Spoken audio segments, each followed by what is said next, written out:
अस्सलाम वालेकुम guys, how are you. I hope आप सब ठीक होंगे। और आज हम हिस्ट्री ऑफ यूएसए के अंदर जो चीज़ डिस्कस करने जा रहे हैं वो कंटिन्यूएशन है। ये लेक्चर एक प्रीवियस लेक्चर जो हमने डिस्कस किया था काजेज़ ऑफ अमेरिकन रेवोल्यूशन का।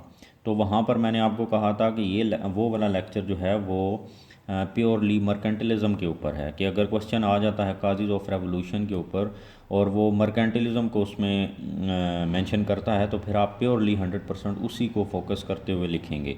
बट अगर वो मर्केंटलिज्म भी कहता है और काजेज़ ऑफ रेवोल्यूशन अदर जो उसके अलावा हैं वो भी पूछता है तो फिर आप 70% मर्केंटलिज्म को और फिर उसके अलावा ये जो चीज़ें रह गई हैं वो हम यहाँ से कवर करके वो अपना क्वेश्चन कंप्लीट करेंगे पेपर के अंदर। तो आज हम देखते हैं कि वो बाकी जो एक्ट्स थे या इवेंट्स हुए वो कौन से थे जिनकी वजह से अमेरिकन रेवोल्यूशन जो है वो आया और फिर 4 जुलाई 1776 को अमेरिका जो था वो आज़ाद हो गया। तो आज हम उनको देखेंगे। तो बेसिकली प्रीवियस लेक्चर के अंदर हमने एंड किया था स्टैम्प एक्ट के ऊपर और स्टैम्प एक्ट मैंने बताया था कि उसको टोटली रिजेक्ट कर दिया। और स्टैम्प एक्ट क्या था कि हर प्रिंटेड पेपर के ऊपर टैक्स होगा, वहाँ पर एक यूके की स्टैम्प होगी और जिससे पता चलेगा कि ये पेपर जो है इसका ऊपर टैक्स पे हो चुका है। तो उसको रिजेक्ट किया उन्होंने, कॉलोनियलिस्ट ने। उन्होंने शदीद प्रोटेस्ट की जिसकी वजह से क्या हुआ, वो प्रोटेस्ट करते रहे। 1765 के अंदर वो एक्ट आया था और फिर जिसकी वजह से 1766 के अंदर डिक्लेरेशन एक्ट लाना पड़ा किसको, यूके की गवर्नमेंट को।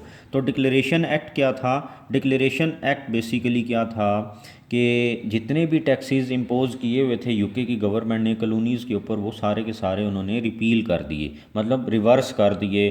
क्योंकि शदीद प्रोटेस्ट था और उस प्रोटेस्ट को रोकने के लिए, उन लोगों को डिस्पर्स करने के लिए उन्होंने उनको सहारा दिया और वो ये था कि सारे जो टैक्सेस इंपोज हुए थे इंक्लूडिंग स्टैम्प एक्ट उन्होंने जो थे वो रिपील कर दिए। और उन्होंने एक बात कही कि राइट टू इम्पोज टैक्स जो है, टैक्सेस, वो हमारे पास ही रहेगा, यूके की गवर्नमेंट ही जब चाहेगी दोबारा टैक्सेस इंपोज कर देगी। तो बट उधर से डिमांड कॉलोनियलिस्ट की क्या थी कि first give representation then impose taxation, कि आप हमें ब्रिटेन की जो पार्लियामेंट है वहाँ पर पहले रिप्रेजेंटेशन तो दें, आप वहाँ पर टैक्स एक्ट्स जो है वो लाते हैं और यहाँ पर इम्पोज कर देते हैं, टोटली अपने फ़ायदा देखते हैं और हमारा तो नुकसान ही करते हैं। अच्छा, 1766 के बाद 1767 के अंदर क्या हुआ कि जब साल एक गुजरा तो उन्होंने कहा कि अब काम ठंडा हो गया है, दोबारा उन्होंने सारे के सारे टैक्सेस इम्पोज कर दिए और रिवाइज़ कर दिए और सिर्फ स्टैम्प एक्ट जो था वो नहीं रिवाइज़ किया। बाकी जितने भी टैक्सेस थे हमने देखा था 1751 से लेकर यहाँ तक जितने भी टैक्सेस थे वो सारे के सारे उन्होंने 1651 से तो वो इम्पोज़ कर दिए। अब क्या हुआ, जब इन्होंने इम्पोज़ किए दोबारा सारे टैक्सेस तो उसकी वजह से दोबारा कॉन्फ्लिक्ट हुआ। न्यूयॉर्क के अंदर क्या हुआ कि उन्होंने एक जो थी कस्टम बोर्ड बना दिया। वो कस्टम बोर्ड सारे वो टैक्सेस कलेक्ट करने के लिए उन्होंने बनाया कि वहाँ पर कॉलोनीज़ में से वो बोर्ड जो है वो टैक्स कलेक्ट करेगा। तो इसकी वजह से कॉन्फ्लिक्ट हुआ और वहाँ पर क्या हुआ कि लोग जो थे वो प्रोटेस्ट करते रहे। इसकी वजह से 3 साल तक प्रोटेस्ट करते रहे और एंड में क्या हुआ कि बोस्टन मैसिकर हो गया 1773 के अंदर, सॉरी 1770 के अंदर, कि लोग जो थे स्टैम्प एक्ट, ये जो टैक्सेस उन्होंने रिवाइज़ किए थे ना, इनकी वजह से लोग प्रोटेस्ट कर रहे थे और वो प्रोटेस्ट करते करते बोस्टन में जो उन्होंने कस्टम बोर्ड बनाया था उसके ऑफिस तक चले गए। तो अब जो फोर्सेस थी ना, उन्होंने उन लोगों को डिस्पर्स, क्राउड को डिस्पर्स करने के लिए फ़ायर ओपन कर दिया। तो जब फायर ओपन किया तो 5 पीपल गॉट किल्ड, वो 5 लोग मर गए जिसको उन्होंने बोस्टन मैसिकर का नाम दे दिया कि बोस्टन में तो बहुत बड़ा कोई मैसकर हो गया। तो फिर 1770 में ये चीज़ हुई। और ये देखें ना, ये सारी चीज़ें क्या हैं, ये इन लोगों को रेवोल्यूशन की तरफ लेकर जाती जा रही हैं मज़ीद, मतलब कॉलोनियलिस्ट तंग होते जा रहे हैं जिसकी वजह से वो बहुत ज़्यादा जो है ना वो कन्विंस हो रहे हैं दूसरे तरफ। अगर आप देखें उसकी तरफ, रेवोल्यूशन की तरफ। फिर बोस्टन टी पार्टी हुई 73 के अंदर। तो 73 में बोस्टन टी पार्टी क्या था ये आपको पता होना चाहिए कि ईस्ट इंडिया कंपनी जो सब कॉन्टिनेंट में थी यहाँ पर कंट्रोल किया हुआ था इसने, इसको कोई इकोनॉमिक लॉस हुआ तो यूके की गवर्नमेंट ने ये प्लान बनाया कि हम 90,000 पाउंड जो है वो टी इंपोर्ट करें सब कॉन्टिनेंट से ब्रिटेन में, और ब्रिटेन से क्या करेंगे कि उसको डबल टैक्सेशन करके उसके ऊपर हम कॉलोनीज़ के अंदर बेच देंगे, और कॉलोनियलिस्ट थे उनको उन्होंने बाउंड कर दिया कि आप इसको ख़रीदें। बट कॉलोनियलिस्ट जो थे उन्होंने रिफ्यूज़ कर दिया कि we would not buy this double taxed tea. तो हुआ ये कि जब ब्रिटेन के जो लोग थे, गवर्नमेंट के जो लोग थे, वो बोस्टन पोर्ट के ऊपर अनलोड कर रहे थे इसको, टी को, जो उन्होंने इम्पोर्टेड टी थी सब कॉन्टिनेंट से, तो उसको उन्होंने ना अनलोड कर रहे थे। तो दूसरी तरफ कुछ कॉलोनियल जो थे वो उसके अंदर वहाँ पर चले गए और उन्होंने वो सारी टी जो है वो दूसरी तरफ सी में डंप कर दी। सारी की सारी टी ज़ाया हो गई, जिसकी वजह से बोस्टन जो यूके की गवर्नमेंट थी वो बहुत ज़्यादा ऑफेंड हुई, एंग्री हो गई, और उन्होंने क्या किया कि 74 के अंदर इनटॉलरेबल एक्ट्स लगा दिए इनको सज़ा देने के लिए, इनको सेंटेंस करने के लिए 1774 में फिर इनटॉलरेबल एक्ट्स आ गए। इनटॉलरेबल एक्ट्स क्या थे कि उस वक्त पहले उन्होंने बोस्टन पोर्ट एक्ट लगाया। बोस्टन पोर्ट एक्ट क्या था कि एक ही पोर्ट थी जिसको कॉलोनियलिस्ट यूज़ करते थे, वो थी बोस्टन पोर्ट।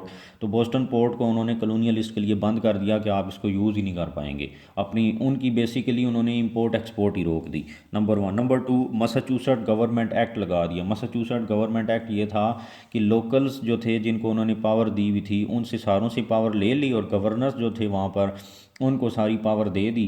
तो बेसिकली दूसरे लफ्ज़ों में वहाँ पर अथॉरिटेरियन पहले ही थे, फर्दर उस सिस्टम को मज़ीद अथॉरिटेरियन बना दिया।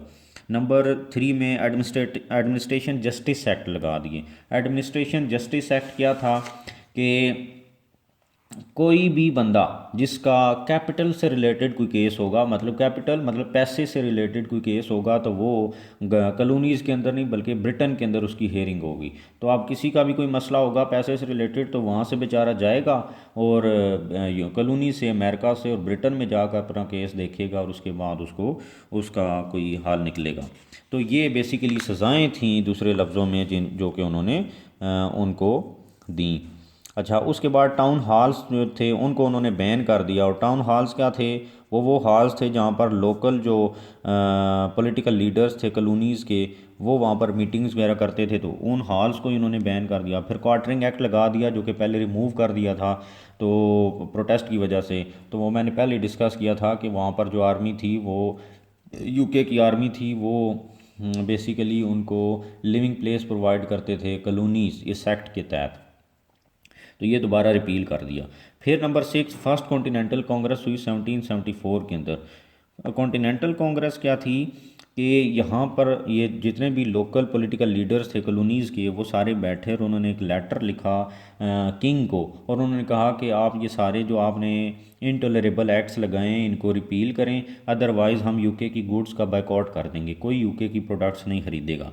तो जॉर्जिया जो थी उसने इस मीटिंग को अटेंड नहीं किया, और यूके की जो गवर्नमेंट थी या किंग ने इसको कांग्रेस ऑफ ट्रेटर्स डिक्लेयर कर दिया कि ये सारे गद्दार हैं जो किंग से गद्दारी कर रहे हैं।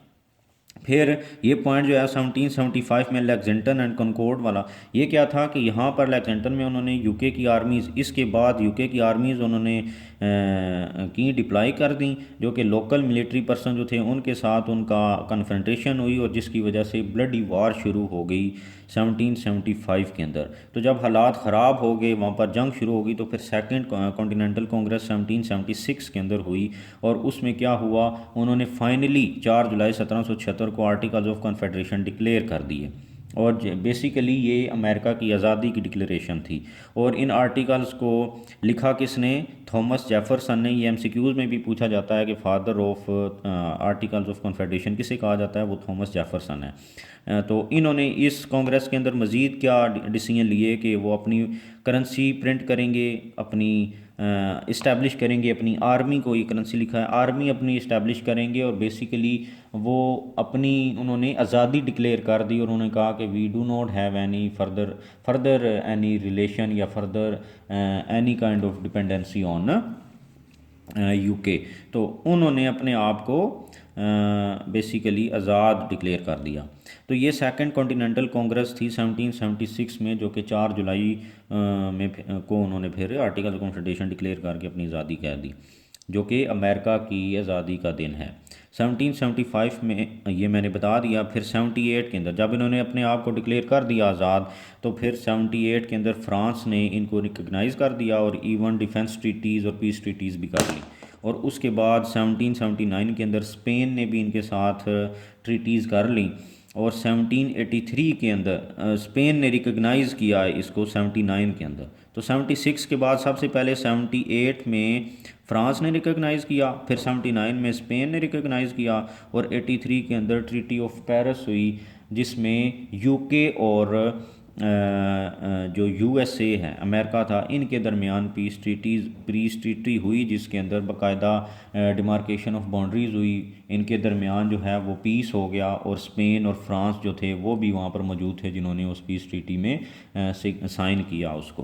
तो ये बेसिकली एंड आकर कहाँ पर हुआ इन सारी चीज़ों का, कि यहाँ पर वो आज़ाद हो गए 1776 4 जुलाई को, और वो सारी चीज़ें जितनी भी हमने डिस्कस की वो उनको यहाँ तक उन्होंने पहुँचाया। जो कॉलोनीज़ जो थी वो उनको परसिक्यूट किया गया किसकी तरफ से, यूके की गवर्नमेंट की तरफ से, और एट दी एंड वो रेवोल्यूशन आया और वो 1776 को आज़ाद हो गए। तो ये वो तमाम कहानी थी जो कि आपको पता होनी चाहिए, और मैंने सीक्वेंस में इसलिए ये देखें लिखा है 76 है, 77 1767 70, ये सारा सीक्वेंस में जब आप पिछले लेक्चर्स को भी इसके साथ मिलाकर पढ़ेंगे तो एक सीक्वेंस में आप इसको तैयार कर लेंगे, जो कि आपको फिर इजीली याद भी रह जाएगा। तो आई होप आपको समझ आ गई होगी, और अगर आपको मेरे लेक्चर समझ आ रहे हैं तो काइंडली मेरे चैनल को भी सब्सक्राइब कर दें, और मैं इसके साथ साथ फर्दर जो हिस्ट्री ऑफ यूएसए है वो उसका कंप्लीट इंशाल्लाह सारा का सारा सिलेबस यहाँ पर लेक्चर्स की शक्ल में अपलोड करूँगा। Thank you.